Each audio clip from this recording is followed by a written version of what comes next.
Now, one thing that many people overlook when creating their website is to optimize all the content for mobile phone screens. Because the truth is that most people who visit your website will visit it from a mobile phone. So we want to make sure that all the content looks great on a mobile device as well. So let's click on Edit again to go into the editor. And now we want to switch from the desktop view to the mobile view up here. And then we just want to go to all of the pages and scroll through all of the content and make sure everything is optimized for mobile. So for example, here I would maybe space out these elements a bit more. So for example, just drag this text up a bit to the top, then make this element a bit smaller like this, drag this to the top, and then also drag the button to the top as well.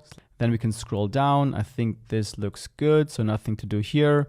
Here, the image is not shown quite correctly. So what we have to do is make this section a bit larger like this. And then we're going to drag down all of this content to make space for the image.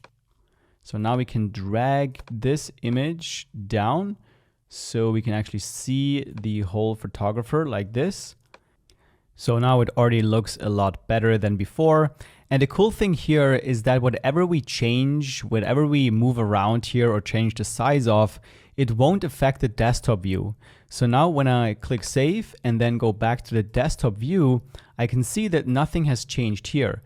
So that's why we always want to add and edit content on the desktop view first, and then go to the mobile view and optimize where necessary.